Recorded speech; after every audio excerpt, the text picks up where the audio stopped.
Salut à tous, c'est Karim Debache. Vous écoutez ce fantastique morceau qui est Don't Fear the Reaper, n'aie pas peur du Reaper. Et ça a un rapport avec les aventures fantastiques que vous allez vivre en ma compagnie aujourd'hui. C'est Roméo et Juliette.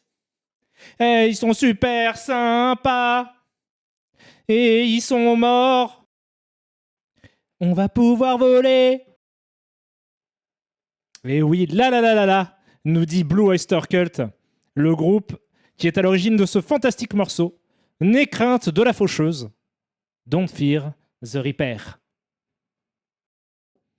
Effectivement, yes, mec sympa. Il s'agit de la secte des huîtres bleues.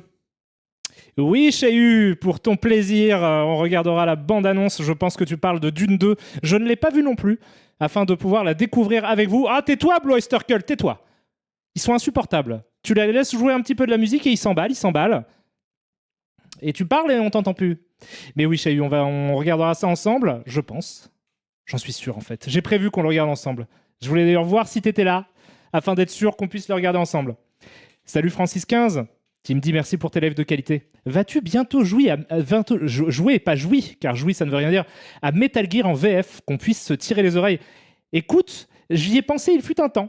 Je me disais, tiens, pourquoi pas jouer à Metal Gear. J'ai mis ça en pause pour une autre fois, mais pourquoi pas un jour faire un let's play de Metal Gear Solid, évidemment en VF, puisque c'est la version que j'ai connue à l'époque, quand j'y jouais en séchant les cours pour aller squatter dans les magasins de jeux vidéo, puisque oui, je faisais ça. Je séchais les cours pour aller jouer à Metal Gear Solid en scred dans un magasin de jeux vidéo. Voilà. Et sinon, merci beaucoup évidemment aux quelques personnes qui ont sub déjà, alors que le stream n'a même pas commencé. Donc vous êtes l'élite de la crème des crèmes. Merci à toi Grim Guigui pour le 7e mois d'abonnement que tu viens de prendre en me disant voilà un bon dimanche soir qui se profile en présence de Karim Debache. Oui, non seulement c'est cool parce que c'est dimanche soir, mais en plus demain tu travailles pas, c'est férié, donc tu peux rester là jusqu'à pas d'heure. On me demande de ne pas spoiler Roméo et Juliette aussi, c'est trop à LOL qui me demande ça, alors qu'en me filant des sous, donc je ne spoilerai pas Roméo et Juliette. Est-ce que je peux spoiler genre West Side Story? Merci à toi Solid Ben aussi pour ton 25e mois d'abonnement, c'est d'une générosité hallucinante, qui m'étonne de toi, vu que d'habitude, toi, je sens plutôt que t'es une pince. Pendant les 24 premiers mois, je t'ai senti genre tu te donnais pas trop, tu sais, t'avais un truc au fond. Et là, ça va. Là, c'est de la vraie générosité. Donc, bravo. Bravo pour cette évolution fantastique, Solid Ben. Et je t'embrasse très, très fort. Jean Végéta... Je plaisante, Solid Ben. Hein, je t'aime de tout mon cœur. Jean Végéta, j'espère que tu vas bien. C'est ton 12e mois d'abonnement. Déjà, joyeux anniversaire, du coup. Et tu me dis bonjour, alors qu'il est quand même 19h35. Alors, ça doit varier selon les pays. Mais la plupart du temps, à partir de 18h, 18h10, moi, j'ai tendance à utiliser quand même bonsoir. Mais je le prends quand même. Ça fait plaisir, Jean Végéta. Je t'embrasse. Merci aussi à toi, Kim Jong-il. 11 mois déjà, Karim, c'est merveilleux, c'est fantastique. C'est bientôt notre anniversaire, un anniversaire qu'on fêtera dans un grand restaurant, Kim Jong-il. Dans un grand restaurant, du plus bel effet, avec de la bonne bouffe et des fleurs et des roses. Merci à toi aussi, KH, peut-être Kingdom Hearts, peut-être que le KH veut dire Kingdom Hearts David. Pour le Prime, tu es très généreux, je t'embrasse très très fort aussi. Je ne sais pas si tu fais une référence à ce jeu fantastique, ce jeu avec Sora et Mickey. Merci à toi, Omar Maï. J'ai vu que tu m'avais envoyé un message sur Discord de Marmaï. J'ai pas eu le temps de le lire et de répondre, mais j'y jetterai un coup d'œil dans pas longtemps. C'est ton 12e mois d'abonnement, toi aussi. Ça fait 1 an que tu fais plaise. Alors, tu me dis quoi? Tu me dis salut Karim, ma première année. Et oui, je ne sais pas si tu as lu mon message sur Discord, mais justement, je te parlais entre autres de Sanitarium, le meilleur des point and click et d'autres trucs. Est-ce que j'ai un avis dessus? Je n'ai pas joué vraiment à Sanitarium. Je vois très bien ce que c'est, mais je n'y ai pas vraiment joué, en tout cas pas suffisamment pour te donner une opinion dessus. Mais aujourd'hui, peut-être allons-nous jouer à un jeu, pas Sanitarium, mais un jeu d'aventure aussi, un point and click sympathique aussi, dans cette deuxième partie de live, puisque il est possible qu'il y en ait une. Voilà, qui a vaguement, très vaguement, mais de façon très lointaine, un rapport avec la musique que vous écoutez en ce moment. Mais alors, c'est lointain. Hein. Vraiment, si vous arrivez à trouver, vous êtes chaud de ouf. Vous trouvez ou pas? C'est vraiment très dur de trouver quelle... Attendez, je vais mettre une autre musique en rapport peut-être un peu avec le jeu auquel on pourrait potentiellement jouer. Peut-être que ça va vous réjouir. Attendez, bougez pas. Bougez pas. Ah non, j'ai encore plus Vislar. Alors ça a aussi un rapport. Vous entendez là? Mais oui, vous entendez, vous adorez. Vous écoutez évidemment Gassenhauer. Merci beaucoup à toi, Astain666, qui a le diable en lui, qui me dit un live de Karim du dimanche, joie exubérante. Eh ben, écoute, ça me fait super plaisir de te mettre en joie de la sorte, malgré le fait que tu sois visiblement un enfant du diable, hein, un enfant du démon. Je t'embrasse très fort, toi et toute ta communauté des enfers. Alri Comics, tu mets ton message en avant pour me dire coucou Karim, je ne vais pouvoir rester et me contenter du replay puisque ce soir je montre Horribilis de James Gunn à mes enfants ados de 15-16 ans pour parfaire leur éducation cinématographique. Écoute, il y a mieux quand même qu'Horribilis de James Gunn, même si je trouve ça sympa, je l'avais vu au cinéma Horribilis de James Gunn, mais peut-être il y a déjà c'est un peu trash quand même, et puis bon, non 16 ans ça va, mais ça va même largement, mais ouais il y a peut-être mieux comme film d'horreur, comme classique de l'horreur que tu peux leur montrer avant Horribilis, mais peut-être que tu l'as déjà fait. Auquel cas, tu as le droit de montrer ça. Black Hockey, merci beaucoup à toi pour le gentil 6e mois d'abonnement que tu viens de prendre. Que me dis-tu ? Tu me dis merci de continuer à enrichir ma cinéphilie avec tes films et ta passion dévorante. Des bisous sucrés sur ta truffe, donc tu manges des gâteaux. Tu manges des gâteaux en scred et tu partages même pas. Donc à la fois merci, mais en même temps, c'est pas cool. Je t'embrasse très fort. Merci à toi, Joe Yabuki OG, pour le let's go que tu envoies alors que nous allons bientôt entrer dans le live à proprement parler, puisque dans seulement 23 secondes, le timer que vous voyez affiché en haut à droite de votre écran va se terminer. Et en même temps, je vais apparaître. Harry Comics, tu me rassures. C'est le cas, ils ont pu voir The Thing au cinéma. Putain, ouais, d'accord, c'est classe. C'est classe. Même moi, j'ai pas pu voir The Thing au cinéma quand j'étais petit. D'ailleurs, je crois que je n'ai jamais vu The Thing au cinéma, ce qui fait de moi peut-être un connard. Mais je l'ai vu sur un grand écran, mais qui est chez moi. Padadam, padadam. Fantastique We're Live, nous dit le départ de mon compte à rebours. Salut à tous, c'est Karim Debache, j'espère que vous allez bien. Est-ce que je suis correctement exposé ? Oui, on voit tous les pores dégueulasses de ma peau. Voilà, on voit les boutons un peu partout et tout, c'est super, je suis bien éclairé, c'est fantastique. Pause, Gassenauer, fantastique. Donc, les deux dernières chansons que vous avez écoutées, à savoir le thème de Pour une poignée de dollars et cette chanson Gassenauer, ont un rapport très très vague avec le jeu auquel on va peut-être jouer en deuxième partie de ce stream. Est-ce que c'est pas fantastique ? Est-ce que je fais durer le... Oui. Je fais durer un petit peu le suspense. J'espère que vous allez bien à tous. Donc, qu'est-ce que vous me dites de beau sinon ? Vous me dites plein de choses, mais j'ai déjà répondu à plein de trucs dans ce début de live, de faux début de live. Nous sommes en live. Oui, nous sommes en vie. Nous sommes tout à fait en vie. Ce n'est pas Red Dead Redemption. Vous pouvez essayer de jouer, mais franchement, je pense qu'il vous est strictement impossible de trouver le jeu auquel on va jouer avec ces indices. Voilà. Je pense qu'il est strictement impossible de le faire. Si l'un de vous y arrive, franchement, je lui offre un Blu-ray. Je lui offre Harakiri en Blu-ray de Kobayashi, qui est un chef-d'œuvre. Je lui offre un chef-d'œuvre en Blu-ray. Voilà. Et c'est un chef-d'œuvre que peut-être vous n'avez pas vu, qui est parce que je l'ai en double en fait. C'est juste, il faut que je m'en débarrasse. Mais je vous le donne. Mais vous ne trouverez pas. Vous ne trouverez pas. Ce n'est pas Mad Dog McCree, ce n'est pas Outer Wilds, ce n'est pas Desperado, ce n'est pas Advance Wars. Vous avez quelques indices, hein, mais franchement, je pense que vous n'y arriverez pas. Ce n'est pas Wet, non, vous y arriverez pas. Les indices, ce sont les deux dernières chansons que j'ai passées. Voilà, à savoir le thème de Pour une poignée de dollars et le thème de, je vous le dis, c'est Gassenauer, donc c'est dans plusieurs films et c'est notamment dans Mad God dont on a parlé lors du dernier stream, mais je vous l'ai mis parce qu'il figure dans la bande originale d'un film que je ne vais pas citer, que je vais vous laisser aussi découvrir, mais vous savez probablement lequel c'est. C'est un film que j'aime beaucoup qui date des années 70. Mais c'est pas... Voilà. Donc ce sont deux films, ça vous donne deux films, ces deux chansons. Ces deux films ont un rapport avec un jeu vidéo auquel on va jouer, parce qu'il y a un rapport en fait très très lointain. Donc c'est vraiment chaud, ce n'est pas Mad Dog McCree. Ce n'est pas non plus Full Throttle. Ce n'est pas non plus Live Alive, ce n'est pas Grim Fandango, ni Red Dead 2, comme je vous l'avais dit, ni Skull Monkeys, qui est fantastique par contre. Clayton, non. Outlaw Day of the Tentacle, non plus. Non. Plus d'indices. Au fil du stream, peut-être vais-je vous donner quelques petits indices en plus. Vous êtes en prio, les gens qui étaient là depuis le début, du coup, parce que vous avez un jeu des années 70. Non, ce n'est pas un jeu des années 70. Merci à toi, Barium74, pour le 8e mois d'abonnement. C'est absolument adorable. Merci beaucoup à toi. C'est hyper dur. Badlands pour une des musiques... Voilà, vous avez trouvé ça, effectivement, c'est la bande originale de Badlands.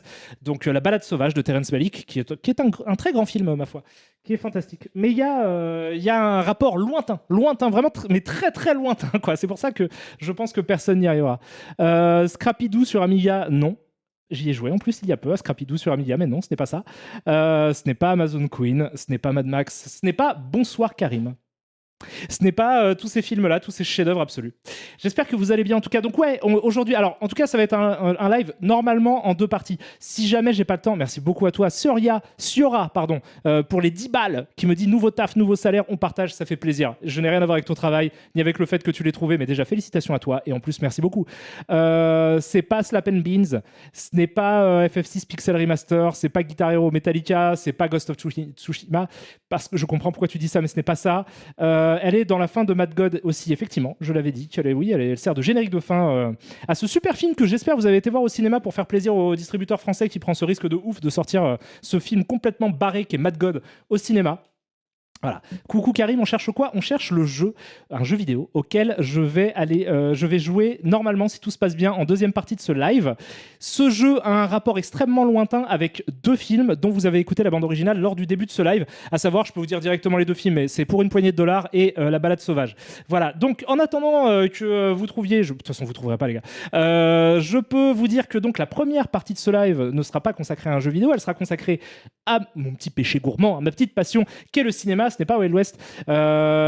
Si vous arrivez à trouver, vous pouvez gagner le Blu-ray de ce chef-d'œuvre fantastique qui est Harakiri. Voilà, qui est absolument fantastique. Ce n'est pas Desperado, ce n'est pas Outlaws. Je peux vous mettre direct sur une autre piste, ce n'est pas un jeu qui a un rapport avec le western. Voilà. Ce n'est pas ça. Mais néanmoins, c'est un jeu qui, je pense, va être très très drôle à regarder. Anna Wedé, merci beaucoup à toi pour le 9e mois, pour le bébé que tu viens de me faire. Merci à toi pour la fécondation. Tu me dis 9 mois, let's go. Écoute, gros bisous à toi. Let's go, c'est y part. Donc aujourd'hui, alors Misty, le Wistiti, nous dit quand même j'ai eu la chance de voir Mad God au cinéma, c'était effectivement une expérience. Oui, je vous avais promis une expérience, et c'était une expérience. N'hésitez pas à aller voir ce film, je le rappelle, c'est le film de Phil Tippett, le dernier film de Phil Tippett, qui est son 2e long métrage, qui est un long métrage qu'il a fait en 30 ans. Ce n'est pas Shadow Tactics. Et qui est ouf. Voilà, tu le dis, Yok Sotot, tu as un super pseudonyme d'ailleurs qui fait référence à des œuvres magnifiques, mais effectivement Mad God c'est complètement ouf et c'est très intéressant à aller voir. Mais du coup voilà, donc on va commencer simplement par parler de cinéma, ce n'est pas Life is Strange. On va parler de cinéma. Attendez, parce que sinon en fait il faut que je vous lise. On refera un truc où je vous redemanderai et je vous donnerai un indice en plus. Voilà. Mais en tout cas, on va parler donc, du coup de cinéma avant de commencer à parler de jeux vidéo peut-être et de jouer à des jeux vidéo. Comme je me dis, en fait j'avais envie de vous parler de plein de films parce qu'on s'est pas vu depuis un moment déjà. Je suis désolé par ailleurs, j'ai pas été là la semaine dernière parce que j'avais beaucoup de travail et aussi un bail à la phase 4. Je me suis petite envahissement de fourmis aussi qui m'a fait perdre un peu de temps, donc du coup j'ai pas pu streamer, j'en suis désolé, mais du coup par contre j'ai regardé plein de films entre temps évidemment comme à mon habitude, et cette fois comme il y a 7 jours d'écart, il y a plein de films dont j'ai envie de vous parler un petit peu, des films que j'ai envie de vous recommander, des films que j'ai plutôt envie de dire que j'ai pas trop aimé, voilà. Je suis désolé pour ce français approximatif, hein. Toujours merci à toi, à Kersek aussi qui me dit bonsoir, la bise à toi et tes mugs, c'est ton 11e mois d'abonnement, c'est bientôt un anniversaire, hein. Attention à Kersek, hein. Attention, ça fait plaisir. Merci à toi, Maëg, aussi, qui m'envoie une bise avec de l'argent. Ça fait super plaisir. Donc, je commence par quoi? Est-ce que je commence par les films récents que j'ai pas trop aimés, qui sont même plus si récents que ça, en fait, mais... Oui, je vais commencer par petite déception parce qu'on m'avait dit que le film était sympa et qu'en fait je le trouve pas bien. C'est Smile, j'ai vu Smile, j'ai trouvé ça pas ouf. Donc voilà, alors je sais pas si vous savez ce que c'est un film d'horreur qui est sorti l'année dernière. Ça a pas mal fait parler, il y a plein de gens qui sont allés le voir. Je crois que ça a très bien marché, je crois, Smile. Et en fait, non, c'est pas ouf. C'est pas ouf, j'ai trouvé ça pas terrible. Voilà. Qu'est-ce que je peux vous dire de plus? Merci à Trotti99 qui dit le JDG Scooby-Doo, très cossu. Merci beaucoup, c'est très gentil. Mais tu bois quoi, Karim Debache? Un petit thé noir, mais je sais plus, c'est un blue. Ah, je sais plus exactement, mais je le bois régulièrement. Il est très bon, il est très parfumé. Smile, c'est le film le plus rentable de 2022, sans déconner. Sans déconner. Eh ben, vous savez quoi? On va commencer par parler de Smile en regardant la bande-annonce de Smile. J'ai vu qu'il y avait une bande-annonce aussi pour, comment ça s'appelle? Une adaptation de Gran Turismo. Alors, en fait, j'ai cliqué sur le truc et je me suis dit non. J'ai fait backward, j'ai fait backdash café. Non, on va regarder ça ensemble. On va découvrir ensemble la bande-annonce de Gran Turismo, le film, parce qu'on est dans ce monde-là. On est dans un monde où des gens se disent tiens, pourquoi pas adapter Gran Turismo en film. Mais voilà, j'espère, je sais pas si c'était peut-être un fake, hein, je sais pas. Mais on va voir. Donc en tout cas, on va parler de Smile en premier lieu, parce que voilà, je l'ai vu récemment et j'ai trouvé ça pas ouf, et je voulais en discuter avec vous, et simplement, éventuellement, vous le déconseiller, pour ceux qui hésitaient peut-être, j'ai pas trouvé ça top. Merci beaucoup à toi, Alex B612, qui me dit bonjour les cinéphiles, bon dimanche à toi Karim et à ce stream, merci beaucoup, ça fait super plaisir. On me dit c'est pas un fake, c'est pas un fake. Eh ben merde. Ils ont déjà adapté Need for Speed en plus. Mais je crois que Need for Speed, alors je suis pas très jeu de bagnole, encore que j'ai eu ma période, mais je suis pas très jeu de bagnole. Mais Need for Speed, je crois que ça a quand même un peu plus de substance que Gran Turismo, qui est vraiment une simulation.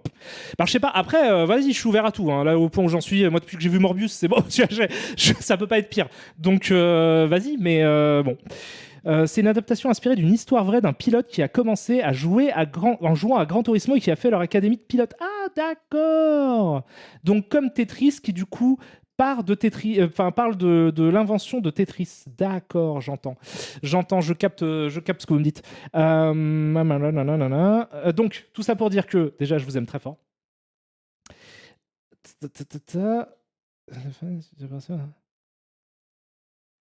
Bisous à tous, vous m'envoyez plein de messages, vous êtes trop mignons. Mais gros bisous à tous. Alors attendez, du coup je veux juste mettre la bande-annonce de Smile, parce que sinon on va jamais s'en sortir, parce que j'ai plein de films dont je voudrais vous parler, et aussi vous dire ce que je ferai la semaine prochaine.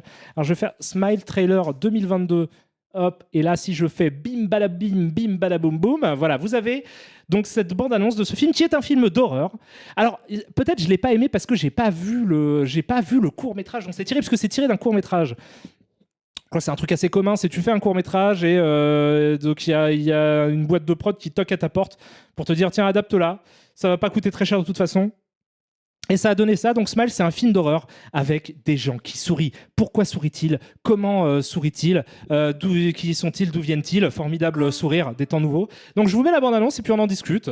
Voilà, à la fraîche, tranquille. Parce que moi j'ai trouvé ça pas bien.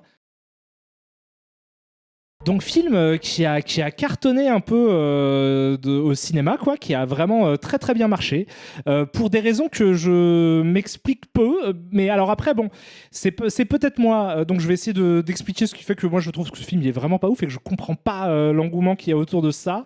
Merci beaucoup à toi Dr Ju pour le sub qui me dit j'ai compris hier la blague de Chroma perspicace après toutes ces années. Ah bah putain, fou rire seul dans mon lit, juste merci. Ça a mis un temps de ouf, mais je te comprends, je fais des vannes très très cryptique parfois. Mais alors du coup, ouais, moi j'ai pas kiffé du tout. Donc alors les gens ont adoré. Moi je trouve qu'il y a un problème avec ce truc-là. Alors, c'est marrant, vous venez juste de citer It Follows, City Hunter Nikki. Effectivement, le film il est à balle en mode on va refaire un petit peu It Follows. C'est très peu original dans ce que ça propose en termes d'horreur. En fait, il y a un alors c'est peut-être moi aussi parce qu'en fait le truc c'est que ce film repose quand même sur deux gimmicks du cinéma d'horreur qui, moi, ne me font pas trop peur en tant que tel, c'est-à-dire des jumpscares et des grimaces. C'est un film avec des gens qui font des grimaces et il y a des jumpscares, et en fait les deux je trouve pas ça ouf, et tout ce qu'il y a autour en fait est super convenu dans le sens où il y a un argument fantastique. Alors, je raconte quand même vite fait ce qui se passe dans le film pour que pour que vous compreniez de quoi je parle. En gros c'est l'histoire, donc c'est une psy qui est amenée pendant une consultation, donc il y a une de ses patientes qui se suicide devant elle après une crise de panique en fait, où elle dit je suis poursuivie par des trucs qui font semblant d'être humains mais qui sont pas humains et qui sourient, et donc après ça elle se suicide en souriant devant sa psy, et la psy du coup se rend compte qu'elle est plongée dans une espèce de boucle infernale où à chaque fois quelqu'un se suicide en souriant devant quelqu'un qui à son tour quelques jours plus tard va se suicider en souriant devant quelqu'un qui à son tour quelques jours plus tard, blablabla. Vous avez très bien compris le système du truc, donc un délire à It Follows à donf qui en soi, alors le concept pourquoi pas, même si en fait je le comprends pas complètement. Je comprends pas complètement pourquoi c'est un truc original ou quoi. La première scène, elle est sympa. Genre, au début, justement, la scène que je viens de vous décrire. Attendez, je vais vous mettre vite fait voilà, la bande-annonce en boucle sans le son derrière. Mais ouais, la première scène du film, je l'ai trouvée plutôt correcte et plutôt sympa. Et je me suis dit, tiens, ça va aller vers quelque chose peut-être de cool. Et en fait, pas trop. Donc, alors, je sais pas si le court-métrage, c'était l'équivalent de la première séquence, de l'intro, qu'ils ont ensuite développé, ou si le court-métrage, c'est en fait toute l'histoire du film, mais condensé. Je trouve que ça méritait pas, en tout cas, un long-métrage, parce qu'il n'y a pas grand-chose à raconter à partir de ce postulat-là. Je trouve qu'il y a beaucoup de difficultés. Alors, c'est peut-être, j'ai vu plein de films d'horreur et du coup, mais j'avais du mal à être surpris dans le sens où où chaque séquence commençait, je me disais tiens, ça va sûrement se finir comme ça, et en tout état de cause, ça se finissait comme ça, très souvent, quoi. C'est-à-dire que les 3/4 du temps, je savais tout à fait ce qui allait se passer dans le film. La fin, je savais exactement ce qui allait se passer. Je savais très bien qu'il allait y avoir, je vais pas le dire du coup, mais il y a ce truc-là qui allait se passer, voilà, pas un retournement vraiment, mais ce truc, je savais que ça allait arriver, parce que en fait, c'est pas très original et que ça ressemble à plein d'autres films. Il y a des jumpscares un peu disséminés partout dans le film, et autant, bon, après, moi, je suis pas, c'est un gimmick comme un autre, hein, de faire sursauter. Mais c'est-à-dire que ça, il n'y a pas grand-chose de plus que ça, en fait, que ce délire de on fait boue. Et à côté de ça, scénaristiquement, ça va pas très loin non plus. C'est pas complètement abouti non plus dans ce que ça raconte. Il y a en plus de ça, franchement, un message, mais c'est abusé, quoi. Genre, c'est vraiment genre, parce qu'évidemment tout cela est métaphorique puisqu'on est dans un film d'horreur et que désormais on le cache plus, parce que c'est ça qui a amené l'Elevated Horror au cinéma. C'est pas vraiment un film qui entre, je pense, dans cette catégorie de cinéma-là, j'imagine. Mais du coup, en tout cas, il y a ce truc-là de, forcément, les choses tout est analogie et tout est symbole, et évidemment mais là c'est dit explicitement par le dialogue, quoi. C'est-à-dire que le sens du film est littéralement donné par les personnages, quoi. C'est que c'est vraiment c'est dit, quoi, que ça représente ça, voilà. Donc c'est hyper chelou, en fait. Alors c'est peut-être, moi je pense aussi que pour être tout à fait honnête, que je suis pas vraiment le type de spectateur à qui se destine ce genre de film là. Je pense que c'est vraiment un film d'horreur pour les jeunes aussi, et j'imagine qu'en expérience pour un jeune qui va au cinéma regarder un film d'horreur et tout, ça doit être honnête dans ce que ça propose, j'imagine aussi ça. Je me dis que c'est pas plus nul que les bêtises des années 90 que je regardais. Je veux dire, c'est mieux que Urban Legend, quoi. Mais en soi, c'est vraiment, ça apporte. C'est sûr. En fait, c'est juste que le fait que ça soit un carton me surprend, parce que je comprends pas ce qu'il y a de spécifiquement original, parce qu'en fait, c'est juste It Follows avec un ton un peu moins Sundance, un peu plus populaire peut-être, qui fait que ça plaît un peu plus, mais sinon ça amène vraiment pas grand chose de nouveau. Comme j'ai dit, le message est vraiment genre appuyé de ouf, mais souligné de ouf par les personnages dans les dialogues, ce qui est très rare, en fait, de faire des trucs comme ça où t'as des personnages qui disent voilà, en fait mon film il parle de ça, ça représente ça. Donc c'est chelou, et je trouve que le postulat de départ, mais c'est peut-être moi qui plane, mais en fait le départ, je comprends, en fait, bon, peut-être je me trompe.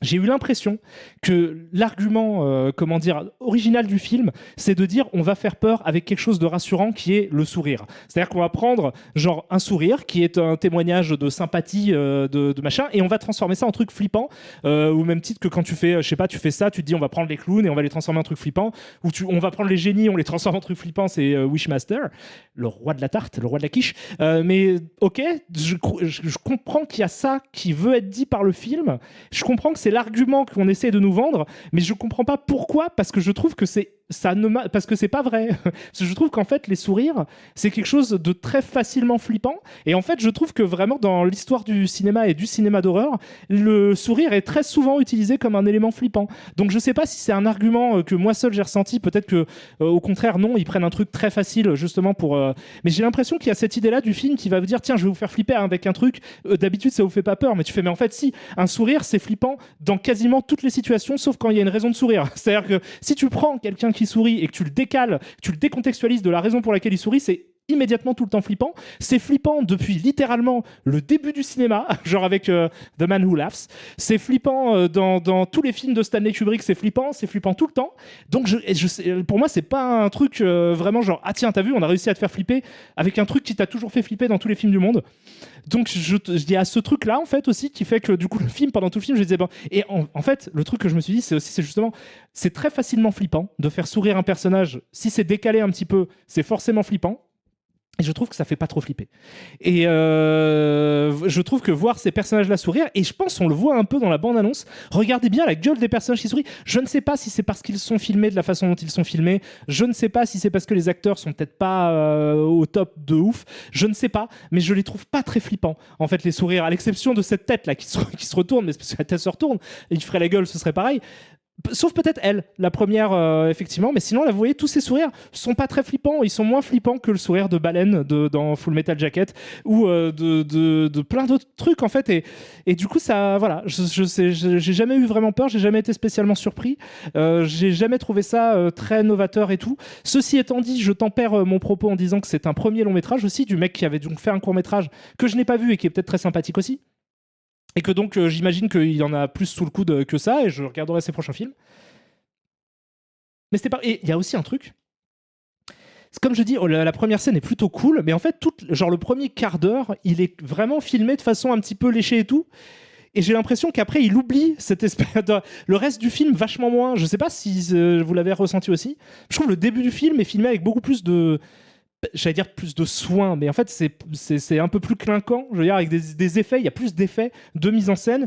Et plus le film avance, plus c'est un petit peu plan-plan et un petit peu mou. Et plus on essaye de rentrer dans cette intrigue, plus on se rend compte que ça, en fait, ça n'a pas grand sens. Parce que, je veux dire, de toute façon, ça sera jamais expliqué. Mais en fait, quand tu fais un truc comme ça, avec un mystère dans un film, en mode tu sais pas d'où vient la malédiction, machin, etc., je pense que c'est une mauvaise idée d'expliciter à ce point le propos. Quitte à rester vague, autant rester vague sur ce qui se passe dans la diégèse du film, mais aussi sur son, disons, son métatexte, enfin, je veux dire, sur le sens de ce qui se produit dans le film, quoi. Là, je trouve qu'il y a un truc, et c'est un truc un peu, un délire un petit peu, j'ai l'impression que, parce que je pensais à Boys Afraid aussi, du coup, où les mecs sont hyper limpides sur le sens qu'a leur film, mais par contre se permettent du coup de ne jamais expliquer ce qui se passe scénaristiquement dans le truc, et je sais pas si c'est très intéressant en fait. Je préfère l'inverse.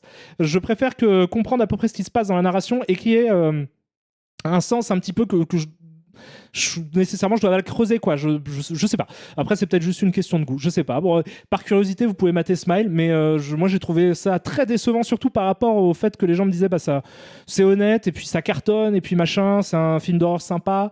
J'ai pas kiffé. Les personnages sont pas spécialement ouf. Ah oui, il y a des effets spéciaux qui sont dommages. En fait, pas dans le sens, c'est même pas parce qu'ils soient bien faits ou pas, c'est pas très grave. Mais c'est-à-dire qu'il y a des idées d'effets spéciaux, notamment à la toute fin du film. Je vais essayer de pas spoiler non plus ce qui se passe, mais je veux dire qu'ils sont pas, qui niquent l'effet, qui niquent la peur, quoi, qui font les effets spéciaux.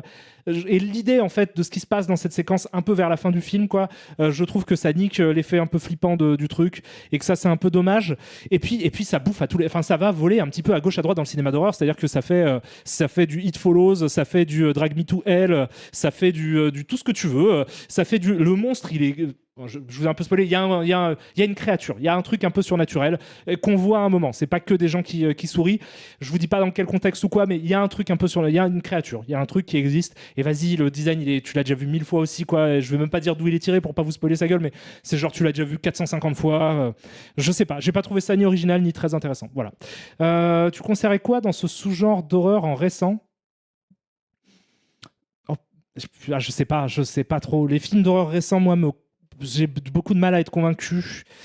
Parce que entre la mode des Requel remake que je trouve d'un cynisme hallucinant, les trucs LVT d'horreur qui tournent en boucle sur, en fait, ça fait longtemps que j'ai pas vu un film qui essaye de faire peur simplement et d'être à peu près réglo par rapport à ça. Encore, celui-là, on peut à la limite, ouais, mais il y a quand même ce truc. Non, même pas en fait, même pas. Mais c'est dur quand même de. Bah, après, j'avais trouvé Barbarian, c'est pas nul. Deadstream, c'est pas nul. Mad God, mais c'est pas complet. Mad God, c'est encore un autre délire. J'aime beaucoup Mad God, mais c'est un autre délire. X et Pearl, ça a un petit truc quand même. C'est pas, je peux pas, je fous pas ça à la poubelle du tout. Je trouve que là, il y a des trucs plus intéressants quand même qui se font. Terrifier, je trouve ça trop série Z pour trouver ça vraiment cool, quoi. J'ai vu Last Night in Soho, oui, j'ai beaucoup aimé. Je le rentre pas dans la même catégorie, mais Samy, tu me dis, j'ai vu Eden de 87 et je ne comprends pas le statut culte de ce film que j'ai pas trouvé ouf. Alors, je pense la dernière fois que j'ai vu, c'est dans les années 90, donc ça fait très longtemps que j'ai pas vu Eden, mais je l'aimais bien, moi, à l'époque, je le trouvais malsain. Mais il faudrait que je le revoie, ça fait trop longtemps que j'ai vu j'ai vague souvenir du film. Mais Arthur, Malédiction, il fait peur, je l'ai pas vu du coup. Everything, tu dis, c'est ton premier message. Tu dis, je trouve que Smile part vraiment dans tous les sens. On dirait qu'il n'a pas réussi à s'enfoncer dans une seule chose et qu'il a voulu s'essayer à beaucoup de styles de mise en scène, ce qui donne sur le résultat quelque chose de très brouillon. Mais je trouve aussi. Et puis après, en plus, c'est qu'il va copier des trucs à parfois des très bons films. Moi, j'aime bien It Follows, par exemple. Mais même quand il y a un truc, parce que c'est un délire de malédiction, et du coup, il y a tout un truc de comment je refile la malédiction qui fait forcément un peu penser à Drag Me to Hell jusqu'en enfer, qui moi, je trouve est un film qui est considéré par beaucoup de gens comme un très bon film, que moi je trouve est un chef-d'œuvre en fait, parce que je trouve que c'est vraiment mieux qu'un très bon film. J'adore Drag Me to Hell de Sam Raimi, je trouve que c'est fantastique et je vous le recommande, mais de ouf. Et du coup, en fait, forcément, tu vois ça et tu le compares en fait à Drag Me to Hell et tu fais oui, mais c'est quand même une version très pauvre hein, du délire quoi. Parce que Drag Me to Hell, ça fait peur avec très peu de choses. Je trouve ça hyper bien, j'adore. C'est Cure, quoi. Et ben, tu sais quoi, j'allais vous parler justement de Cure. Et tu me donnes une transition absolument super sympathique, donc je te remercie infiniment, puisque du coup, je dis du mal de films, je dis que je les aime pas trop, mais si j'en restais là, vous vous direz, mais à quoi ça sert? Tu nous dis des films, mais on fait quoi? On lit des livres? Non, les amis, vous pouvez continuer à regarder des films. Pourquoi? Parce que j'ai des films à vous proposer en échange. Donc si jamais Smile, ça vous amuse pas spécialement comme moi et que vous trouvez ça pas ouf, je peux vous recommander par contre ce film qui est Cure. Tu vois, c'est balèze, hein? Mec qui a dit ça dans le chat. Je t'avais piffé de ouf. Donc Cure de Kurosawa, mais pas Akira, du coup, de Kiyoshi Kurosawa, qui est un film d'horreur de la fin des années 90, du coup, et ça, c'est super. Voilà, ça, c'est sur un... tu l'as piffé de ouf. Mais ça, c'est super. Ça me fait un film de ouf. Alors, je vais vous montrer la bande-annonce. Donc, pourquoi? Parce que ça parle d'un délire un peu de transmission, de malédiction, etc. Et je vais vous parler un petit peu du concept de ce film super. Donc, moi, je connais très peu le cinéma de Kiyoshi Kurosawa, mais celui-là, c'est un... Vraiment, c'est un... Je trouve que c'est un très très beau film en fait, qui est même à considérer, je pense, comme vraiment un des premiers films du renouveau du cinéma, même un des précurseurs en fait du renouveau du cinéma d'horreur japonais. Et donc du coup, je vais vous mettre la bande-annonce de Cure, donc qui n'a rien à voir avec le groupe de musique pourtant très sympathique. Cure trailer donc 97, c'est ça. Hop, tac. On repasse. Non, on repasse pas, ça veut pas? Non, ça va, c'est bon. Ça marche. Donc, New 4K trailer, ça c'est bien ça, on aime bien les New 4K trailers, vas-y. C'est parti, donc ça, c'est mieux, voilà.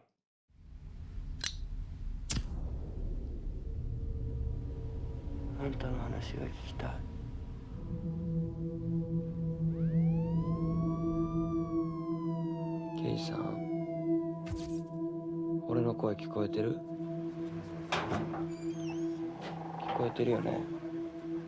それがあんたが特別な人間である証拠だ。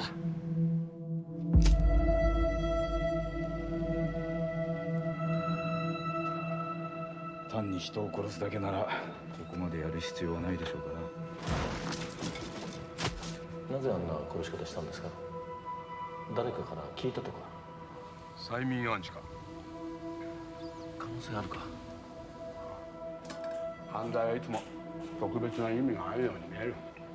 大体無意味だ。そんなつもりはない。俺はただ犯罪を説明する言葉を探してる。この人はどうです？知らない。これはあなたですよ。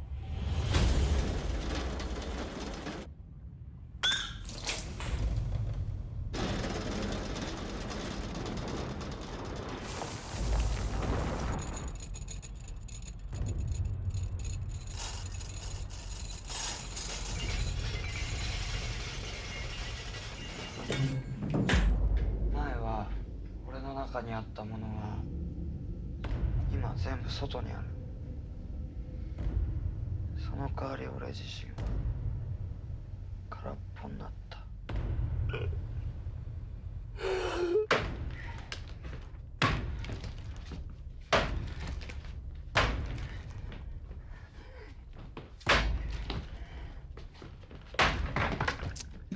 Donc c'est l'histoire d'un mec qui fait apparaître des lettres avec un tabouret. Quand il tape dans les radiateurs, ça fait apparaître des lettres. Et du coup, c'est vachement flippant. Non, donc Cure de Kiyoshi Kurosawa, qu'est-ce que c'est-il donc? Donc c'est un film d'horreur. Je vais faire tac tac, bing bam boom, voilà, hop. C'est un film d'horreur du coup qui date de la fin des années 90, qui est un film japonais du réalisateur Kiyoshi Kurosawa et qui raconte donc du coup l'histoire d'une enquête policière. Donc c'est un keuf qui enquête sur une série de meurtres avec comme point commun le fait que toutes les victimes aient une croix gravée, non une croix d'ailleurs, pas une croix chrétienne, un X. D'où la pochette, gravée au cutter ou à un objet tranchant sur le torse. Sauf que ils ne cherchent pas le tueur puisque à chaque meurtre, en fait, ils se rendent compte que c'est un tueur différent, mais toujours avec le même MO, le même modus operandi. Et du coup, c'est un peu en mode, comment dire, God Told Me Too, par exemple, dont je vous parlais lors d'un précédent stream. Donc du coup, voilà, ils doivent enquêter sur cette série hyper étrange de meurtres où à chaque fois, ils arrivent tout à fait à arrêter la personne qui a commis le meurtre. Cette personne se souvient de quelques trucs, mais pas de tout, mais en tout cas se souvient que oui, effectivement, le meurtre a été commis, avoue sans trop de difficultés, mais on se rend compte, alors je vais pas tout, il faut que je spoile pas parce que c'est très vite en fait dans le film, du coup ça c'est dit dans le trailer en fait, donc c'est pas très grave. Rapidement dans le film en fait on comprend qu'il y a quand même quelqu'un qui est derrière ces meurtres là, donc le personnage que vous voyez là depuis le début, dont j'ai complètement oublié le nom. Mais il y a un personnage, en tout cas, ce mec là, à l'allure de branleur avec son gros pull là. On se rend compte qu'en fait, il est à la source des meurtres en question et qu'il arrive à provoquer ces meurtres. Voilà. Et comment le fait-il ? Pourquoi le fait-il ? Tout ça, vous l'apprendrez en regardant ce fantastique film que pour le coup, je vous recommande vraiment. Mais massivement, quoi. Je trouve que c'est absolument fantastique. Ce Blu-ray est sympa en plus parce que du coup, il y a pas mal de suppléments qui vous parlent un petit peu du sens, pour le coup, du film, qui fait en plus référence à des faits divers, à la limite presque précis de l'histoire du Japon, mais de façon suffisamment justement subtile pour pas que ce soit juste dit de façon, un peu vulgaire comme c'est le cas dans Smile, quoi. Donc ça parle vraiment de traumas récents de l'histoire du Japon, et notamment d'un attentat qui a eu lieu dans le métro japonais au gaz sarin, si je ne m'abuse, mais quelque chose d'assez horrible, quoi. Et vous allez voir que ça le fait dans une ambiance. Alors c'est très inspiré du coup des polars, disons américains des années 90. Je pense que vous pouvez tous voir qu'il y a du Seven un peu là-dedans, sans trop de problèmes en tout cas. Visuellement, je trouve que c'est d'une maestria assez stupéfiante. Ça mélange des moments très lumineux avec des moments très sombres et ça fait des trucs hyper intéressants en termes de cadre aussi. C'est super classe. C'est très froid et très brutal. C'est avant la nouvelle mode du cinéma d'horreur japonais, des années 2000, quoi. C'est un des tout premiers. Et il pose les bases quand même aussi d'une rythmique qui est vraiment hyper intéressante, quoi. Moi, je trouve, et ça m'a pas étonné de voir que Bong Joon-ho considère ce film comme un des meilleurs films de tous les temps. Je trouve que ça a aussi influencé la dureté du cinéma coréen qui suit dans les 10 années d'après, quoi. Notamment, si vous avez vu Memories of Murder, c'est un autre pays, donc c'est pas le même délire, mais il y a quand même un truc en termes de rythme qui est, je pense, hérité de ce film-là, qui est Cure. En plus, il y a l'argument fantastique du film. Je trouve qu'il est hyper bien traité. Il rentre très bien dans cette situation de polar. Enfin, je trouve que ça fonctionne hyper bien. C'est super bien écrit, c'est très bien cadré, c'est très bien filmé, c'est très bien rythmé, c'est super. Les acteurs sont au top, et notamment lui là, qui est hyper flippant. Parce que le truc qui est cool, c'est que du coup, ils se rendent compte que c'est ce personnage-là. Putain, j'ai vraiment oublié son blaze. Mais c'est ce personnage-là, du coup, qui est un peu à la source des meurtres, et du coup, forcément... Et il est très vite attrapé, en fait, par les keufs, assez rapidement dans le film. Et du coup, il a un truc, ce personnage-là, c'est qu'il est, amnésique, mais il n'a pas de mémoire immédiate, quoi. Du coup, il passe son temps à oublier ce qui se passe. Donc, c'est-à-dire que quand le flic lui pose une question, il l'a déjà oublié 4 secondes après, ce qui le rend particulièrement insupportable comme personnage. Et c'est une vision, quand même, d'un tueur... Alors, je dis d'un tueur. Il y a un argument au cœur de ce film qui est un argument fantastique. Mais c'est expliqué il y a un bonus du DVD qui dit qu'en fait ce film, même si ce n'est pas le cas, est à rapprocher du film de Fantôme. Voilà. Donc tout ça pour dire que c'est très intéressant, que du coup c'est assez sympa de voir un fantôme entre guillemets aussi insupportable, parce que c'est vraiment, il a une petite gueule de connard en fait, et il arrête pas de faire chier les gens autour de lui parce qu'il oublie tout. Et c'est hyper intéressant, je trouve, comme traitement d'un personnage avec des scènes aussi dramatiques et violentes. Alors, je trouve ça superbe. C'est vraiment un très joli film. C'est beaucoup mieux que Smile. Ça prend en plus une lettre de moins, donc c'est vraiment super. Cure de Kiyoshi Kurosawa, ça c'est un super film à regarder, n'hésitez pas à vous le procurer. Cette édition Blu-ray est chez Carlotta, donc big up à eux, c'est très bien. Et faut regarder Cure, c'est super. Par ailleurs, donc je vous parlais de Cure, j'ai pas le Blu-ray sur moi, donc je vais vous parler d'un autre film. Oh, c'est pas grave. C'est pas grave. Non, si j'ai celui-là que je peux vous parler qui fait une transition. Donc, je crois que je vous en ai parlé il y a peu. Je suis en découverte du cinéma de Sorogoyen en ce moment depuis que j'ai vu, Asbestas. J'ai eu envie de me faire de toute sa filmographie. Donc, du coup, j'enchaîne avec ça, mais je crois que je vous l'ai évoqué déjà. Je suis plus sûr, mais je crois que je voulais évoquer celui-ci. Après l'avoir vu, je ne suis plus sûr. Mais en tout cas, je l'ai vu récemment et c'est super bien. Que Dios nos perdone, donc que Dieu nous pardonne. de Sorogoyen toujours. C'est un polar, donc c'est pour ça que je le rapproche de Cure. Je vais vous montrer la bande-annonce aussi. C'est vraiment sympa comme tout. J'ai pas grand-chose à dire dessus parce que je me suis pas documenté de ouf sur Que Dios nos perdone. Je sais pas du tout si les événements dont ça parle ont un rapport avec quoi que ce soit de l'histoire récente ou quoi. Attendez, c'est peut-être en VF, ça, j'ai pas envie de le voir en VF. Ça, peut-être. Mais c'est un polar pareil. Je vous le dis après. Peut-être des... Ah, sous-titres non disponibles, bien sûr. Fantastique, un véritable plaisir. Attendez. Trailer teaser, 1 minute 36. Sous-titres non disponibles. Oui. Super. Alors attendez, du coup... Bon, bah c'est pas grave, j'espère que c'est pas en VF, ça va être en VF. Bon, c'est pas grave après si c'est en VF. Non, ça va, tout va bien. Je suis mauvaise langue. Los agentes que patrullan, los cuerpos especiales, todos. Pero por delante de todos esos estáis vosotros. Y antes que vosotros 4, estoy yo. Pero no puedo solo. Os necesito. Os necesito a vosotros. Los de homicidios. ¿Cuántas llevas exactamente? 5. ¿Similitud con la autopsia anterior? ¿Creéis que ha sido el mismo tío? La llegada de Benedicto XVI. Oye, no me acuerdo de lo que cené ayer. Me voy a acordar de todo un informe. Pero tú eres policía o qué cojones eres tú.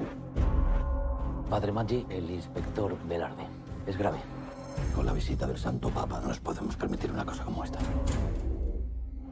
Discreción absoluta.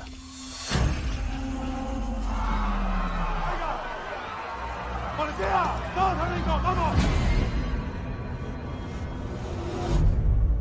Imagínate que lo tienes delante. ¿Qué harías? Tú ya sabes lo que yo haría. Javi, tranquilo, ¿vale? Ese tío va a volver a matar, pero lo más importante es que tú salves el culo. No puedes Ahora no, levantar el cadáver. no, En mi me va a caso. ahogar. ¡Que no!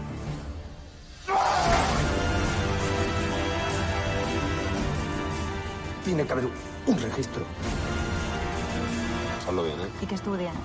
Te quiero. Necesito apoyo ya. Sospechoso a la fuga. ¡A pie!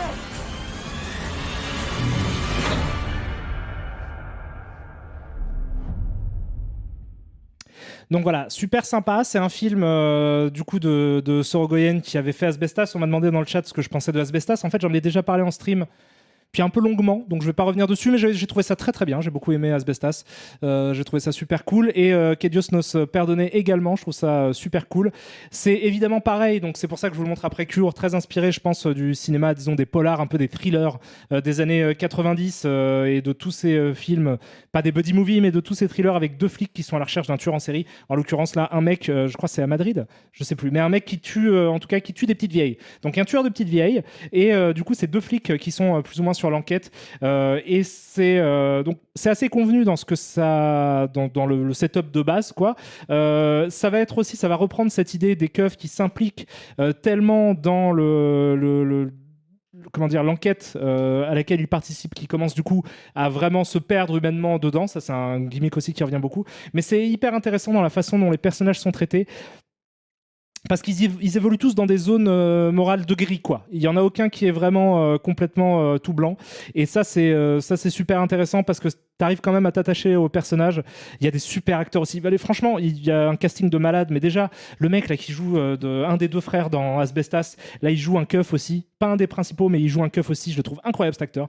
Je trouve ça super cool. Donc, c'est bien joué, c'est bien tenu. C'est super bien mis en scène. Il y a un concept. Bah, après, bon, c'est moins... comment dire ? Je trouve que c'est moins stylé que Asbestas, dans le sens où c'est plus ce que tu t'attends à voir quand tu vois quand tu cliques sur quand tu regardes un trailer, un thriller, comment dire, un polar inspiré un peu serial killer machin, etc. C'est plus dans le ton. En termes de mise en scène, c'est beaucoup de caméras portées, etc. Donc c'est des trucs qui sont peut-être un peu plus vus, mais je trouve dans le traitement des personnages il y a quelque chose de super intéressant. Et dans la mise en scène aussi, en fait, maintenant que j'y repense, la façon dont il filme les différents personnages peut un peu varier aussi parfois, et notamment le personnage du tueur, dont là pour le coup je vous spoil vraiment rien, mais il y a des idées de filmage intéressants dessus. Et ce qui est cool aussi, c'est que c'est ancré dans le réel, puisque ça se passe pendant le mouvement des indignés. Donc il y a un délire très faire rentrer cette intrigue, que j'imagine être complètement de fiction, même si peut-être que ça s'inspire d'un vrai tueur en série, je ne sais pas, en Espagne, mais je pense que c'est de la fiction, mais en tout cas c'est ancré dans un réel quand même qui rend le truc très intéressant. Ça joue beaucoup sur... sur le côté c'est le bordel dans les rues, voilà, parce qu'il y a des manifs et tout, donc c'est super cool, c'est un très bon film, je trouve, je vous le recommande. C'est moins ouf que Asbestas, j'ai trouvé, mais c'est quand même super, c'est super chouette. Donc voilà, je reste sur le délire. Donc l'idée c'est de vous recommander plein de films un peu en vrac, hein. Il n'y a pas de vrai lien entre les films dont je parle, mais voilà, c'est un petit peu en vrac. Je vous recommande un autre film parce qu'en fait je vous avais parlé il y a peu de... comment ça s'appelle ? Putain, j'ai perdu ce titre. De Terreur aveugle, See No Evil de Richard Fleischer. Et en fait, dans le chat, il y a quelqu'un qui m'a demandé si j'avais vu Les flics ne dorment pas la nuit. Et du coup, j'en profite pour faire un big up à ce film fantastique, qui est donc Les flics ne dorment pas la nuit. Donc, en anglais, c'est The New Centurions, qui est absolument fantastique. Si vous l'avez pas vu, pour le coup, c'est génial. Donc, c'est du même réal. C'est pour ça que je parle de ce film-là. C'est de Richard Fleischer, qui est toujours le fantastique réalisateur. Vous l'avez pas vu parce que là, on voit écrit Richard Fleischer, qui est toujours le réalisateur de Amityville 3D avant tout, mais aussi du coup des flics ne dorment pas la nuit, et c'est vraiment hyper cool. Donc c'est un polar début des années 70 qui est vraiment hyper brillant et qui se présente à la fois comme un polar. Donc l'idée c'est en fait de suivre, le titre anglais du film c'est The New Centurions, donc les nouveaux centurions, par rapport à une réplique qui est prononcée à un moment dans le film. Mais en gros ça raconte l'histoire de nouvelles recrues, un peu comme Police Academy, oui, c'est des nouvelles recrues en fait qui doivent donc s'intégrer dans le monde de la police de Los Angeles. Donc ils vont, tu les suis un petit peu, ils vont chacun être mis, en partenariat avec un keuf plus expérimenté. Et donc on suit le personnage principal dont j'ai oublié le nom, Roy Failer. C'est un jeu de mots parce que c'est failure, ratage. Roy Failer qui du coup est mis en partenariat avec Andy Kilvinsky. C'est comme ça qu'il s'appelle George C. Scott dans le film, et qui doit du coup patrouiller la nuit à Los Angeles à un moment où tu sens que ça va être un peu la merde. Donc déjà c'est un peu ghetto le soir, mais tu sens que c'est un peu la merde. Il va y avoir des scènes notamment d'émeutes, etc. Ça fait référence aux émeutes de Watts qui ont eu lieu à cette époque-là. Et c'est vraiment super. C'est tiré d'un bouquin dont j'ai complètement oublié le titre, mais en tout cas c'est tiré d'un bouquin. Attendez, je vois si c'est pas noté. Non, c'est pas noté. C'est tiré d'un bouquin qui a été écrit par un ancien keuf justement, qui du coup relate un petit peu ses instants de vie difficiles dans la police de Los Angeles. Et le truc qui est vraiment hyper intéressant, c'est que ça va traiter en fait sous la forme d'une chronique avec personnages multiples en fait. C'est-à-dire qu'on va suivre plusieurs personnages qui vivent leur vie un peu chacun de leur côté, qui vivent des événements un peu chacun de leur côté, de façon assez décousue en fait en termes de scénar. Il n'y a pas une enquête par exemple qu'on va suivre d'un point A à un point B, etc. C'est juste des moments de vie en fait de flics la nuit à Los Angeles. Pas que la nuit d'ailleurs, mais beaucoup la nuit à Los Angeles. Et c'est filmé avec, je trouve, beaucoup d'intelligence. C'est un film qui va être, parfois vraiment genre triste. Enfin, ça peut être très dur en fait, ce qui est montré dans ce film-là, mais ça le fait avec pas mal de pudeur et d'intelligence. Les personnages sont vraiment passionnants. Je sais plus qui, parce que alors du coup, il y a une préface de Nicolas Sada, il y a aussi merde, je sais plus quel réal en parle. Il y a plein de gens en fait qui parlent du film dans les bonus de cette super édition qui est chez Carlotta encore une fois. Mais il y a un truc qui est dit à un moment par je ne sais plus lequel de ces intervenants, mais en tout cas qui dit que les keufs sont filmés comme c'est rarement le cas, comme des ouvriers, comme des travailleurs en fait, parce qu'on les voit bouffer à la cafette, machin, etc. Et c'est vrai qu'il y a un peu de ça, et c'est super intéressant. Il y a une incroyable performance de ce fantastique acteur qui est George C. Scott, qui est lui qui joue du coup Kilvinsky, qui est le flic, un peu le mentor en fait du personnage, disons principal du film, quoi, qui a vraiment une comment dire, déjà qui est un acteur de ouf parce que vous le connaissez forcément dans le Kubrick, dans Docteur Folamour, mais qui a fait, je trouve, une de ses meilleures performances. Il y a notamment une scène, je vous dirai absolument pas ce qui se passe, je vous spoilerai rien parce que là en plus c'est un moment important du film. Il y a une scène qui est hallucinante, je trouve, où il est incroyable en termes de jeu, ce mec-là. Il est fantastique dans le film. C'est hyper bien filmé, tout le monde est très convaincant. Qu'est-ce que je peux dire d'autre ? Il y a un côté vraiment chronique de la vie du quotidien, avec beaucoup d'intelligence. C'est super. Si vous avez jamais vu ce film, donc The New Centurions, les flics ne dorment pas la nuit, malgré ce titre chelou, qui est cool, hein, mais qui est chelou. C'est bizarre, les flics ne dorment pas la nuit. Mais c'est un super film de Richard Fleischer, voilà. Donc Richard Fleischer, je le présentais sur Amityville 3D, mais vous le connaissez surtout pour Soleil Vert. et pour, je sais plus, Calidor, je sais plus, Conan. Voilà, donc j'ai regardé quoi d'autre. Ah oui, comme on discutait de la dernière fois de Matthew Robbins, parce que je vous parlais du coup du dragon du lac de feu, et parce que du coup c'est comment on s'appelle, c'est Phil Tippett qui avait fait les effets spéciaux en Go Motion du dragon du lac de feu. Je me suis rematé Miracle sur la 8e rue, voilà, simplement. Donc produit par Spielberg évidemment, que vous connaissez peut-être parce que c'est un film, donc Batteries Not Included en anglais. Bon, c'est pas un film incroyable. En le revoyant, je me suis dit, c'est pas un film de ouf. Ça m'a fait penser en fait au segment de Spielberg de la 4e dimension. Il y a un côté, c'est des vieux quoi, c'est des vieux, pas que, mais c'est pour ceux qui connaissent pas le concept du film. Attendez, juste avant, je vais vous montrer quand même parce que je l'ai pas fait, mais la bande-annonce des flics ne dorment pas la nuit parce que c'est complètement cool et que c'est la moindre des choses que je vous montre un petit peu des images de films dont je parle. The New Centurions. Trailer. Donc 72, c'est ça, je viens de voir la date. Hop, original trailer, fantastique. Bam, clac, bing bang. Je mets pause juste pour vous dire que la musique est de Quincy Jones et que ça, c'est un argument.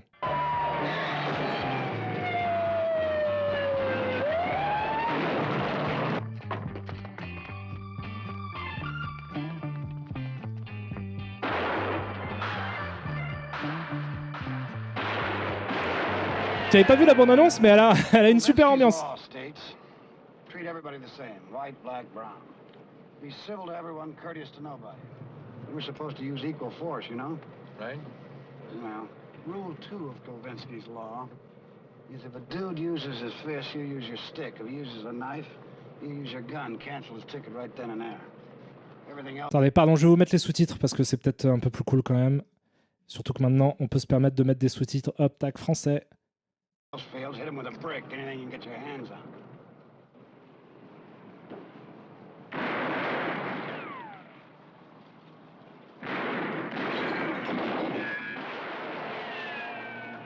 You know I love it. I really love it in the streets. I don't think I love anything else so much.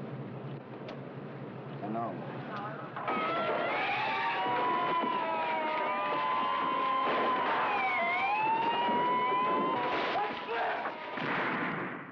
That's it! Come on, boys! Go get him!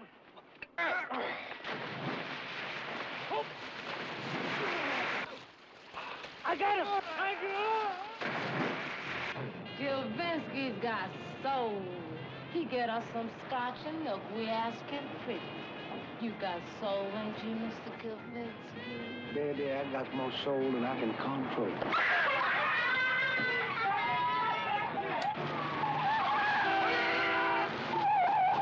Stop the car! Come on, I won't bust you! Stop it!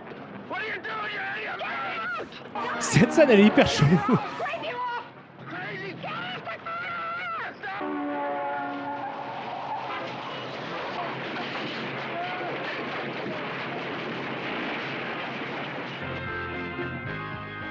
A cop tells his story in The New Centurions.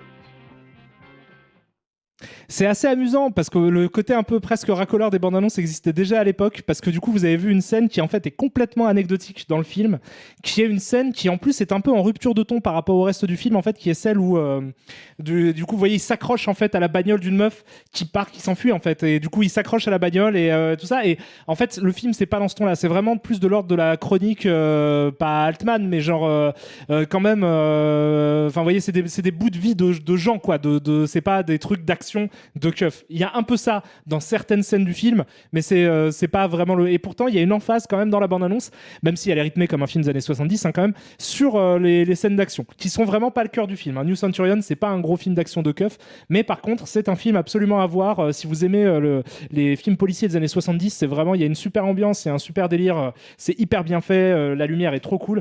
J'ai vu que tu m'avais raid, JD, donc je te fais un gros bisou, je t'embrasse très très fort, et bienvenue à tous qui nous venaient de chez Mister JD. J'espère que vous aimez le cinoche, le dimanche, le sinanche, parce que là, ça se régale, ça se fait super plaisir. Donc voilà, sans transition du coup, donc ça c'est génial, hein, si vous n'avez pas vu c'est génial. On repasse à Miracle sur la 8e rue, je vais vous remettre la bande-annonce aussi. Donc qui n'a rien à voir, qui n'a vraiment rien à voir, mais qui est un film du coup de Matthew Robbins, qui comme je vous l'ai dit a réalisé le Dragon du lac de feu, Dragon Slayer, et également ce film dont je crois que je me suis trompé lors de mon dernier live, je l'ai appelé Cadillac Summer, mais c'est Corvette Summer, avec Mark Hamill qui, je sais plus, peut-être je me suis pas trompé, mais j'ai eu un flash, je me suis dit merde, j'ai peut-être mal dit le titre, mais c'est Corvette Summer, donc son premier long métrage, si je ne m'abuse, avec Mark Hamill et Jeannette de... non, c'est pas Jeannette, de Ghostbusters, Janine de Ghostbusters. Alors, Miracle sur la 8e rue, donc Batteries Not Included. Donc, je vous le recommande moyen, celui-là, c'est pas un chef-d'œuvre, loin de là. Si vous devez voir un film de Matthew Robbins, je vous recommande beaucoup plus Dragon Slayer, que je trouve nettement plus sympathique. Ça a l'air d'être cool. Je pense que ça va le faire. C'est bien. East 8th Street are about to lose everything they have. Voilà. Et donc voilà, donc une production Spielberg. Pourquoi Ace Ventura est-il ici? Je ne sais pas. En tout cas, c'est une production Spielberg des années 80. Je ne sais plus quelle date exactement. Je vais peut-être dire une connerie. 88. Moi, je croyais que c'était 87. Mais bon, c'est la fin des années 80 en tout cas. C'est un film qui raconte l'histoire d'un groupe de... Hop, je remets comme ça et je refais play. Voilà. C'est un groupe de locataires d'un immeuble qui est sur le point d'être démoli par un méchant mec de l'immobilier dans un bail un peu mafieux. Donc en fait, ce méchant mec de l'immobilier, il paye des gangsters, il paye des mecs de la street pour aller foutre la merde et en gros convaincre à coups d'argent ou de batte de baseball les locataires de quitter leur logement, ce qui est a big no-no. J'ai envie de leur dire, il faut pas faire ça, c'est pas sympa. Donc du coup, qu'est-ce qui se passe? Il y a un couple de petits vieux qui refusent catégoriquement de prendre l'argent. Il y a aussi un mec qui est fasciné par la reconstruction, donc il est en train de... Parce que c'est des trucs complètement insalubres et délabrés. Donc il reconstruit, brique par brique son immeuble. Il y a un peintre et une meuf enceinte. Voilà, ils sont tous ce groupe de personnages-là en fait qui sont sur le point d'être expulsés par un méchant promoteur, pas expulsés illégalement. Et de toute façon, les keufs ils disent bon, on peut rien faire, donc voilà, allez vous faire foutre. Tout le monde s'en fout de vous. Et une nuit, alors que le couple de petits vieux a laissé sa fenêtre ouverte, et c'est d'ailleurs ce qui donnera cette magnifique pochette incroyablement amblinesque de Miracle sur la 8e rue. Mais du coup, donc il y a des petits extraterrestres mécaniques de type droïde volants comme ça, qui ont un petit peu des looks de Flying Saucer, qui arrivent et qui en fait sont des réparateurs de trucs et qui du coup réparent les trucs cassés du bâtiment et font flipper aussi les gangsters en les électrocutant. Donc voilà, ils vont être aidés par ces petits pépères qui sont absolument adorables. C'est pas un film de ouf, c'est quand même à noter comme, je crois, si je ne m'abuse, peut-être me trompe, mais le premier scénario, alors peut-être que je me gourre, je suis désolé, mais en tout cas un des premiers scénarios écrits par Brad Bird, donc qui est désormais célèbre pour son travail chez Pixar, notamment avec Les Indestructibles, mais aussi pour ce fantastique film qui est Mission Impossible 4, que je trouve merveilleux.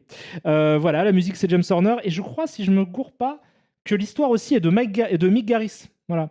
Donc il y a quand même du beau monde pour un résultat qui est pas incroyable et qui a des moments chelous aussi. Il y a des moments chelous dans ce film, mais ça va, c'est sympa. Ça se regarde, voilà, ça se regarde comme une amblinerie des années 80, voilà. Donc Matthew Robbins, c'est l'un des scénaristes de THX 1138, je savais même pas. Ok. Et donc comment il faisait des effets d'incruste avec les drones à cette époque? Alors, il y a... Putain, mais je sais, j'ai même pas vérifié de qui avait fait les effets. Il y a du stop motion là-dedans. C'est quasiment sûr. Il y a du stop motion là-dedans. Il y a des plans qui sont clairement en stop motion. Et il y a d'autres plans où je pense que c'est juste des... Ah, je sais pas. Il y a des plans où c'est du fond bleu. Hein, parce que oui, on voit l'incruste un peu. Il y a des plans, c'est du fond bleu. Bon, il y a une compilation d'effets. C'est pas moche. Après, en termes d'image, c'est pas non plus ouf. Alors, c'est pas un chef-d'œuvre, loin de là, mais ça se regarde sans trop de déplaisir. Qu'est-ce que je voulais vous montrer d'autre d'intéressant? Bon, sinon, les grands classiques que j'ai revu Rashomon, mais tout le monde connaît Rashomon. Regardez Rashomon si vous l'avez pas vu, c'est fantastique. J'ai revu Le Voleur de Bagdad parce que j'ai envie de revoir tout ce qui a plus ou moins inspiré Aladdin, parce que j'ai envie de vous faire une émission sur un dessorque sur les jeux Aladdin, en fait. Donc du coup, je revois Le Voleur de Bagdad. C'est la version des années 60, celle-là, que moi j'aime beaucoup. Voilà, avec Sabou, que vous connaissez probablement, c'est une des plus connues, je pense, du voleur de Bagdad, de Michael Powell. Et du coup, j'en ai profité pour remater aussi, comment s'appelle ce fantastique film de Michael Powell? Il en a fait plein, mais Le Voyeur, Peeping Tom, C'est fantastique, Peeping Tom. Si vous l'avez pas vu aussi, c'est vraiment génial. Voilà, est-ce que je peux... Non, je vais pas quand même vous montrer la bande-annonce de Rashomon et du voleur de Bagdad. Allez, je vous montre celle du voleur de Bagdad. Rashomon, vous l'avez tous vu, c'est un des plus grands classiques de l'histoire du cinéma japonais. Vous avez vu Rashomon. Mais je vais vous montrer quand même Thief of Bagdad, parce que j'ai jamais vu en plus la bande-annonce. Trailer. Alors, il y a plusieurs versions. Donc, celle-là, c'est celle de 60... Non, par exemple, ce n'est pas celle-ci. De 60, non, de 40, je suis un ouf. Non, mais oui, c'est celle de 40, je suis un malade. C'est le... 60, c'est le voyeur. Attendez, hop, voilà, clac. Ah oui, alors pour ceux qui ne le savent pas quand même, ce film est quand même vraiment a beaucoup inspiré Aladdin de Disney. Si vous n'avez pas vu, si vous n'avez jamais vu Le voleur de Bagdad et que vous avez en tête les images d'Aladdin, ce personnage s'appelle Abu. Aladdin animé ou live action? Animé, mais du coup live action, étant donné que le live action... Non, pas Kev Adams, hein. Enfin si, du coup, mais... Abu qui est un acteur, du coup, qui a une histoire absolument passionnante, qui vous sera racontée d'ailleurs dans les bonus, si je ne m'abuse, de ce Blu-ray. Et encore, là, vous n'avez pas vu les trucs les plus inspirés de Aladdin, enfin les trucs dont s'inspire Aladdin vraiment, mais en fait c'est la dynamique entre le vizir qui là aussi s'appelle Jafar, et le sultan, où ils ont vraiment genre la même gueule. Tu mets les deux là d'un côté de l'autre, ils ont la même gueule. C'est un truc de ouf. Après, les personnages sont un peu splittés dans le sens où, mais même c'est même pas par rapport à l'adaptation d'encore avant. Enfin bref, c'est tout un bordel. Il y a des splits de personnages, des personnages qui étaient un, qui en deviennent deux, etc. Il y a plein de trucs, mais en tout cas, si vous avez jamais vu Le voleur de Bagdad et vous connaissez bien Aladdin, c'est rigolo de regarder ça et de compter le nombre de trucs qui ont été vraiment décalqués de ce film. C'est assez marrant. Et des gens me disaient, on connaît pas Rashomon, mais alors Rashomon, c'est un chef-d'œuvre pour le coup, c'est un grand classique, c'est Akira Kurosawa. C'est son premier film qui, disons, a cartonné à l'international de Rashomon. Et c'est en gros l'idée, c'est un événement, c'est parce que c'est une histoire dans une histoire, mais en fait c'est un fait divers qui se passe, un viol et un meurtre qui prennent place, et en fait il y a des gens qui viennent témoigner à ce sujet-là et qui donnent tous des versions complètement différentes les unes des autres. Et en fait le film illustre donc visuellement chacune des histoires qui est racontée, qui sont toutes en contradiction les unes avec les autres, en fait. C'est ça l'idée. Donc voilà. Il y a 4 histoires qui sont racontées dans Rashomon. Et c'est super bien. Et d'ailleurs, c'est ça qui donnera le nom de l'effet Rashomon, du coup, qui est le fait que des gens... Et alors, j'ai pas vu les bonus, par contre. Je suis un peu con, j'ai juste revu le film. Mais il y a des gens super classe. Il y a Pascal Alex Vincent, que je connais, en plus, qui parle... Ça, c'est super cool. Mais c'est un super film, comme vraiment un nombre conséquent de films d'Akira Kurosawa, qui sont tous absolument merveilleux. Voilà, donc ça, c'est super. Ça, c'est super. Ça, c'est super. J'ai ça aussi. Attendez, pardon, je reviens en plein écran. Si vous ne connaissez pas ça, Aksan. Ça, c'est absolument... c'est super cool. Bah, c'est un classique pareil, mais c'est un classique quand même moins connu que Rashomon, Aksan. Donc, je me permets de... Ah, je peux vous mettre des images. Ça, en plus, je trouve ça super beau. Attendez, je vois que la lumière baisse sur mon doux visage, donc je mets un petit contre. Mais alors, attendez, hop, bougez pas. Aksan, trailer. Est-ce qu'il y a une bonne qualité? Parce que la restauration de ce film... Donc, c'est un vieux film. C'est un film de 1922, Aksan. Mais c'est Modern Trailer. Ah, ça peut être sympa. Parce que ça a été restauré du coup, et je trouve la restauration, elle est magnifique. Je trouve que les images sont superbes, et en plus, c'est un film.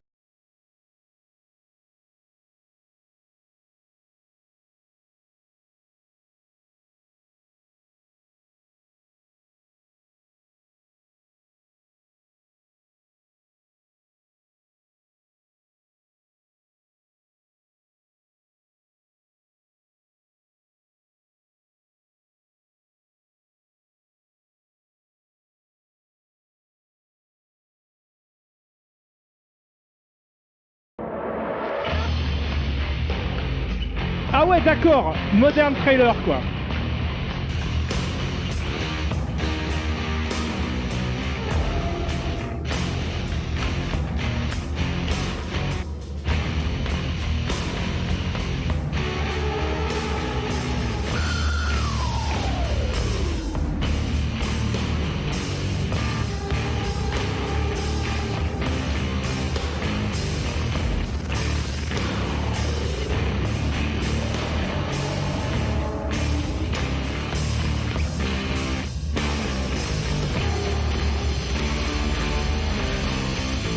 pas, je m'attendais pas du tout à cette zig, c'est génial.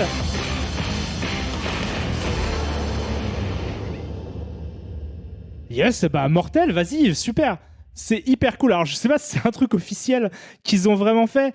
Bon, je vous spoil, c'est pas complètement l'ambiance du film, je trouve. Après voilà, ça peut être discuté. Mais il y a ouais. Après c'est les images du film, hein. Mais je m'attendais pas à ça musicalement, ils m'ont surpris. Après peut-être que c'est dans une des versions parce que j'en ai vu qu'une moi. J'ai vu que la Matty Bye, celle de 2007 du coup. Ah mais il y en a une autre qui est exclusive à 2021.